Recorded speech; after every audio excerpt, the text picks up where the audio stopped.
Sabe aqueles dias que chega no final do dia e a gente tá meio assim... Ou ainda, às vezes, a gente pode até dormir e acorda meio... Ou tá lá no meio do dia vivendo, conversando com as pessoas e tá meio... E aí a gente vive, vai, come alguma coisa, tenta se entreter, fica no celular e depois fica tipo... Essa é uma brincadeira que eu tô falando contigo porque, veja muito bem, na psicologia, aquilo que não é nomeado, não é governado, e isso é muito importante. Às vezes nos falta um certo repertório para poder nomear as coisas. O meu nome é Diego Moreira, eu sou psicólogo e eu estou aqui para te ajudar. Continua no vídeo, que é isso que a gente vai falar hoje sobre 11, pelo menos, coisa antiquíssima, né? Já mapeada há muito tempo, pelo menos 11 tipos de emoções que geralmente a gente sente e de algum modo a gente vai aprender a nomeá-las, tá? Então é nisso que eu quero falar contigo hoje aqui nesse vídeo, tá? Essa grande brincadeira, né? Ou seja, às vezes a gente tem caras, a gente vai ter uma capacidade não verbal de expressar as coisas. Tem gente que diz assim, Diego, não é meu caso, eu acho. Eu vi a tua cara e eu já te entendi, já entendi mais ou menos como é que tu tá. E às vezes nem a gente sabe, né? Poxa, eu vi a tua cara, a expressão não verbal, ela acaba comunicando muito mais do que aquilo que a gente fala, puxa, nem percebi, né? E vê bem, o que é uma grande expressão não verbal que eu vejo tanto no setting clínico, na terapia, quanto as pessoas muitas vezes carentes aí pelo mundo afora, que é nada mais nada menos do Diego. De vez em quando eu choro. E eu não sei por que chorando. O choro, meu Deus do céu. O que é o choro? Tu sabe o que é o choro? Eu quero falar contigo sobre isso. Isso é um puta de um exemplo. O que é o choro? Se não, vamos lá, vamos pegar assim. Eu lá em casa eu tenho um bebê de 7 meses e tenho um encomendado na barriga agora. O choro do bebê, por que ele chora, né? Quando ele tá com fome, ele chora. Quando ele tá com sede, ele chora. Quando ele quer colo, ele chora. Quando ele tá com sono, ele chora. Se ele não sabe o que ele quer também, ele chora. Por qualquer coisa ele vai chorar, né? Ou vai ser o riso, ou vai ser o choro. O choro, por que ele chora? Ora, porque ele não sabe dizer eu estou com fome, eu estou com sede, eu estou com sono. Ele chora a fim de, claro, comunicar alguma coisa para nós pais, a fim de nós resolvermos essa demanda dele. Mas claro, na medida que o bebê ele vai se desenvolvendo e ele ganha repertório linguístico, ele já não diz assim, ele vai dizer assim, papá, quero papá, né? Ou, sei lá, a água no caso, né? Tá com sede. Porque olha que legal, na medida em que ele ganha um certo repertório para nomear aquilo que ele sente, ele é capaz, portanto, de não chorar. Porque o choro, ele é uma coisa que gasta muita energia. Ele é uma coisa muito instintiva.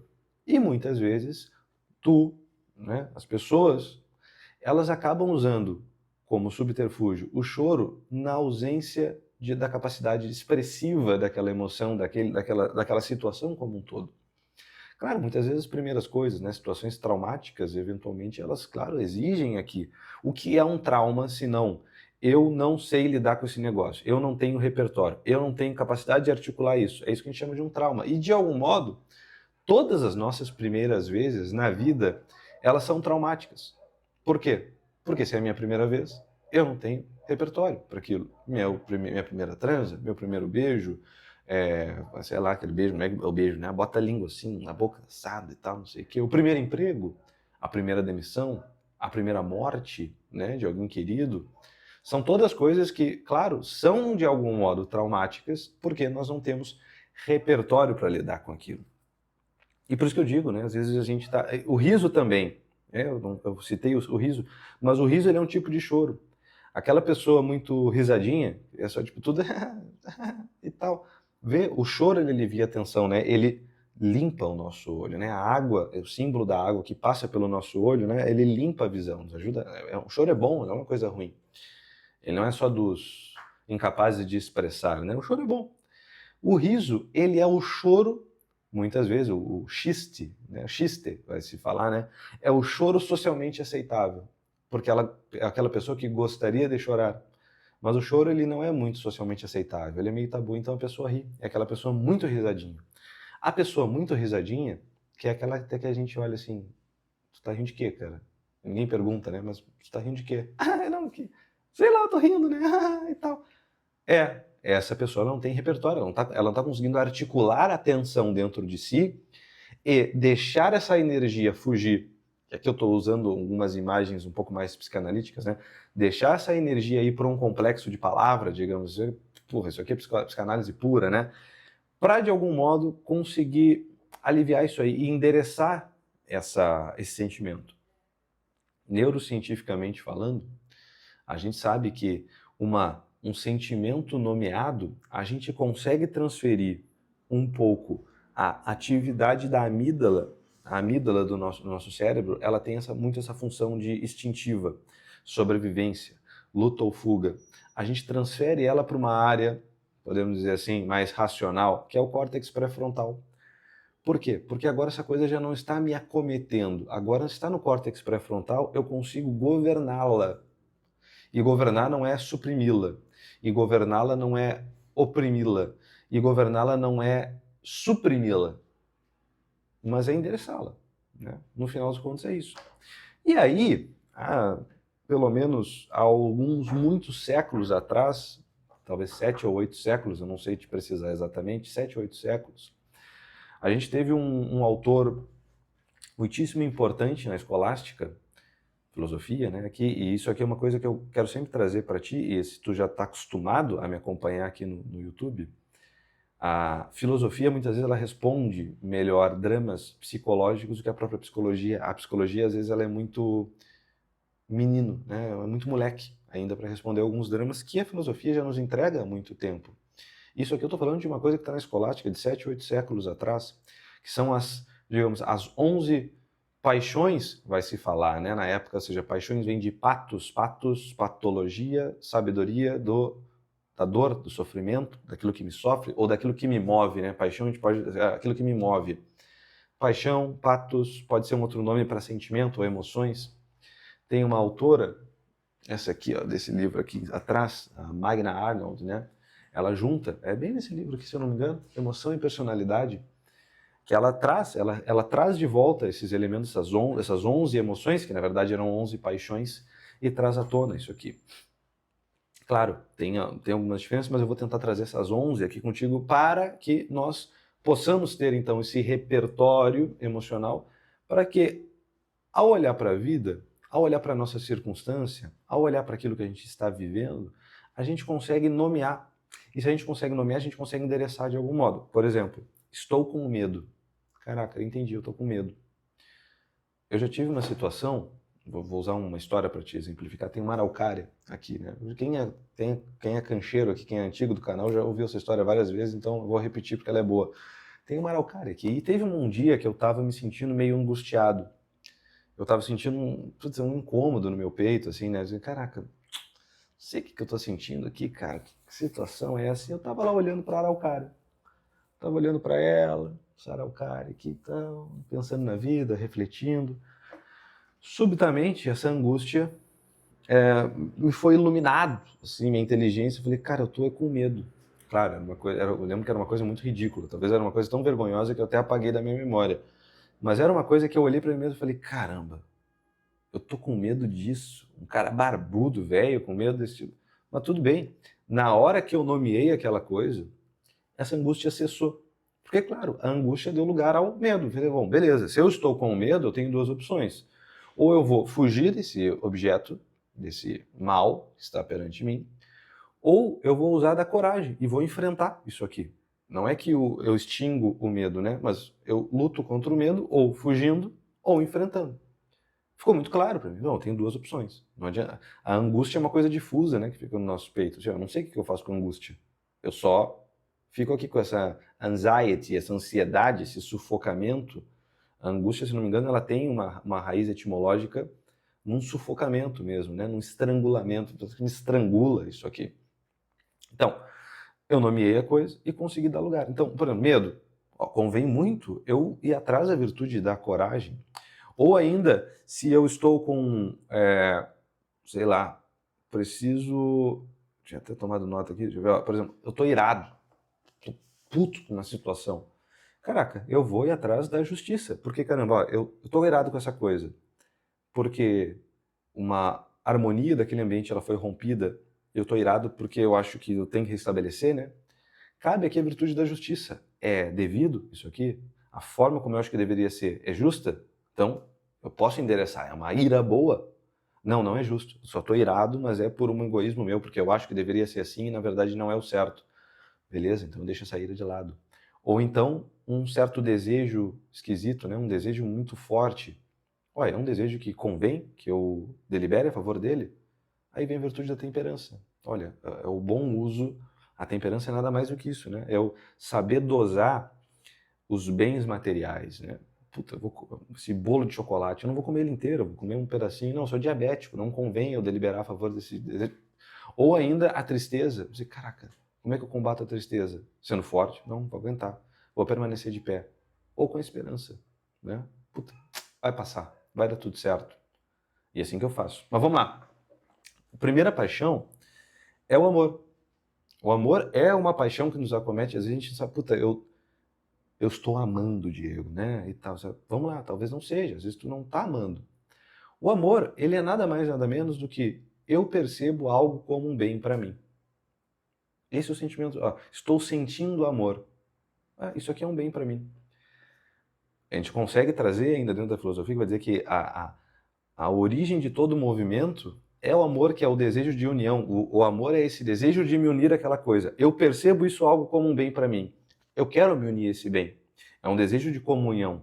Não é assim quando a gente está apaixonado por alguém, né? Nossa, eu estou amando uma pessoa. Eu quero me unir. Eu posso até, nossa, eu amo esse bolo de chocolate. Cara, isso aqui é um bem para mim. Eu amo o bolo de chocolate. Me faz bem. É uma regulação emocional e tal. Eu amo o bolo de chocolate. Eu amo gravar para o YouTube. Cara, isso aqui é legal. Eu gosto de falar com vocês. É amor, certo? Então, quando eu percebo algo como um bem para mim, isso é amor. Em oposição, a gente pode falar do ódio, que é a segunda paixão. Eu percebo algo como um mal para mim. Eu odeio isso aqui. Eu odeio gente que reclama, porque isso me faz mal. Eu odeio gente... eu odeio reclamação, eu odeio a gente, já fica uma coisa muito xarope, né? Mas eu odeio reclamação, me faz mal. Eu odeio quando eu não sou delicado com a minha esposa, porque isso é um mal para mim, é um mal para ela, é um mal para mim, me faz mal. Eu odeio. Terceiro, desejo. O que é o desejo se não eu quero um bem que eu ainda não possuo? Porque se eu possuo, eu já não desejo mais. Certo? Isso é desejo. O que eu estou sentindo? É desejo. Eu tenho um bem que eu ainda não possuo. Ah, eu quero aquele emprego. Quando eu tiver aquele emprego, eu não vou mais desejar aquele emprego. Parece meio bobo, mas a gente guardar essas frases, e eu gostaria muito que tu estivesse escrevendo isso, né? Para ter esse repertório muito claro na tua mente. O que é que eu estou sentindo agora? É amor? É ódio? É desejo? Certo? Ou então, aversão ou fuga. Eu falei da amígdala, né? Cara, esse desejo de fugir. Começou os mosquitos aqui. Cara, puta que pariu. Sempre quando eu começo a gravar nesse horário, começa a mosquital. Eu deixei a janela aberta também. Aversão ou fuga. O que é aversão ou fuga? Ou seja, cara, eu quero me afastar. Tem um mal que está se aproximando. Eu quero me afastar desse mal. Eu acho que eu não sou capaz de enfrentar esse mal. Então eu fujo dele. Ao contrário, depois da ira, que a gente vai falar daqui a pouco, puta, vou fugir. Eu quero me afastar desse mal. Ou seja, eu reconheço aquela coisa. Eu tô com uma aversão do fulano. Pensa bem, né? A gente pode fazer a tradução dessa frase. Nossa, eu tô fugindo do fulano de tal. Eu tô averso ao fulano de tal. Por quê? Porque eu percebo esse fulano de tal como um mal. Se eu percebo ele como um mal, eu vou me afastar. Eu quero me afastar desse mal. E ele está se aproximando. Porque se está lá parado, tá de boa. Então, olha, eu quero me afastar de um mal que se aproxima. Esse mal está se aproximando? Porque eu consigo trabalhar essa emoção em mim. Esse mal está se aproximando? Não. Opa, então peraí, então não preciso ficar fugindo, não preciso me afastar. É só ficar aqui, de olho, atento. Ou, puta, mas não é um mal. Fulano de tal não é um mal para mim. Ah, então vou parar de fugir. Olha que legal. Se eu não consigo nomear essa coisa, eu posso estar sendo governado por uma paixão, por uma emoção e não estar tomando nas minhas mãos as rédeas da minha vida. Basta eu nomear. E aí eu faço essa análise da coisa. Alegria ou prazer. Eu estou na posse de um bem aqui presente. Não é assim?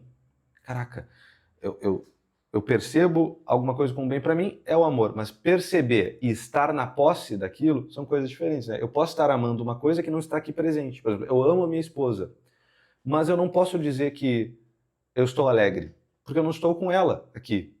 Mas quando eu encontrá-la, eu vou ficar alegre, porque eu estou na posse desse bem. Ela é um bem para mim, esse bem presente. E aí, às vezes, posso até fazer o contrário. Cara, eu estou ficando alegre com uma coisa, mas eu não deveria estar alegre com essa coisa, ou sentindo prazer com essa coisa. Aí eu posso pensar, cara, por que eu vejo isso aqui como um bem? Isso aqui me dá prazer, isso aqui me dá uma alegria. Quando eu cheiro uma carreira de cocaína, fico alegre. Se eu fico só com isso, eu vou seguir procurando isso, né? Mas eu paro para pensar.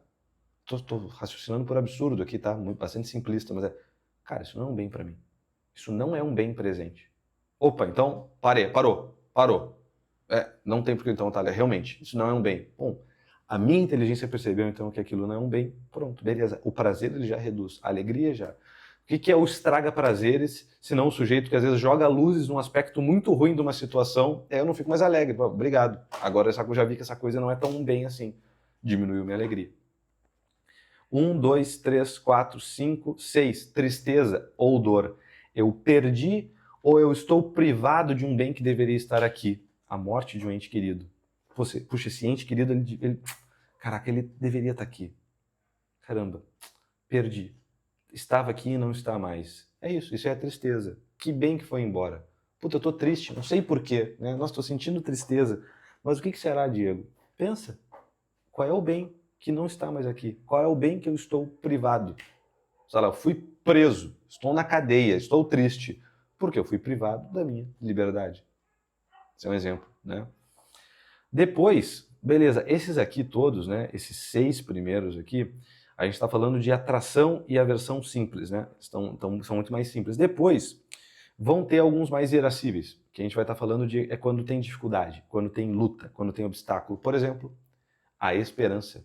O que é a esperança se não é eu percebo um bem como difícil, mas ainda possível, não é? Ou seja, puxa, é difícil, mas é possível de alcançar.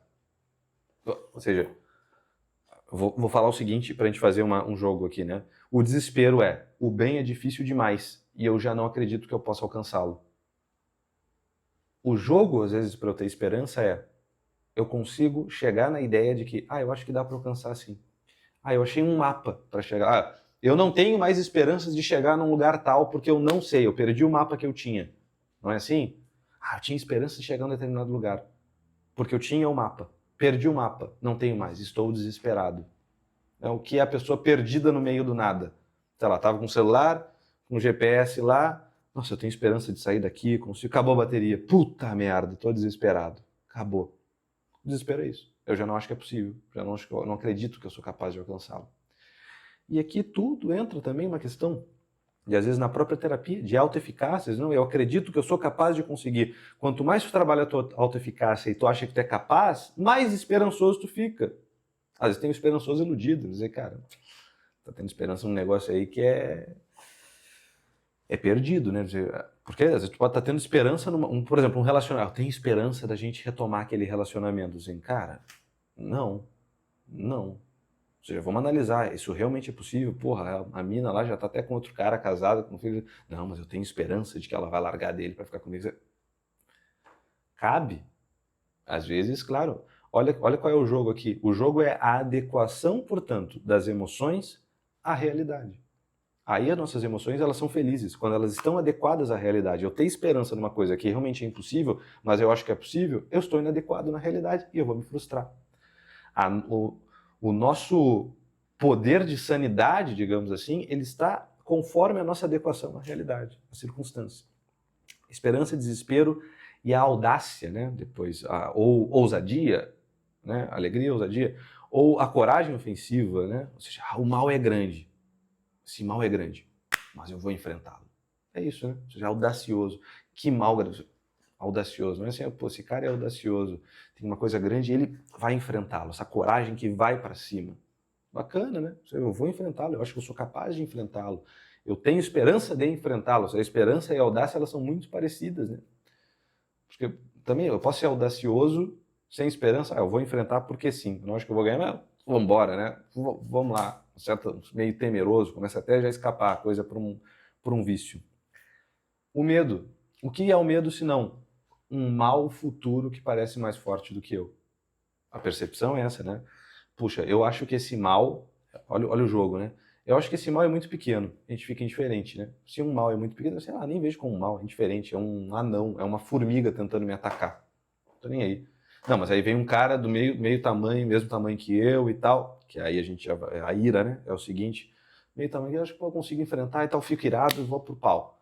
Não, é um cara com 3 metros de altura, é um Golias, 3 metros de altura, 200 quilos, tá vindo pra cima de mim. Cara, tô com medo, porque ele parece mais forte do que eu não vou conseguir dar conta. Fico com medo. O medo, ele aparece, portanto, quando eu tenho uma percepção de que aquela ameaça é maior do que eu. Aí a pergunta é essa. Essa ameaça é realmente maior do que eu? Como que eu estou me vendo? Às vezes eu estou me vendo pequeno, às vezes eu nem estou inchando o tamanho da ameaça, mas eu estou me diminuindo. E por último, a ira. É um mal injusto que me feriu e eu quero reagir para restaurar a ordem. A ira é isso. Só que às vezes é isso. É um mal injusto ou foi um mal justo? Porque tem males que são bons. Tem males que vêm para melhor, né? A gente vai dizer, eu quero reagir para restaurar a ordem. Eu posso trazer a justiça assim, quem sou eu para restaurar a ordem?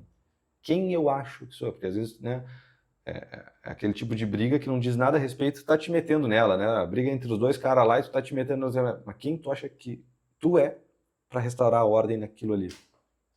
Bom, tua ira então tá fora do lugar. Então essas 11 emoções, eu espero que tu tenha anotado. Comenta aqui embaixo se ficou alguma dúvida. Já deu o nosso tempo aqui, eu sempre tento fazer uns vídeos de 20 minutos. Eu fico extremamente feliz se tu considerar te inscrever no canal. Se tu mandar esse vídeo para amigos, se tu curtir esse vídeo também, porque aí o YouTube te entrega mais vídeos aqui do canal, mais vídeos como esse de outros canais também, o algoritmo fica mais inteligente. E muito melhor ainda se tu comenta aqui embaixo, tá? Se tu viu o vídeo até agora, muito obrigado. Grava esse repertório aí na tua cabecinha, tá? Fica com Deus, não faz nada que eu não faria. Até a próxima. Tchau, tchau.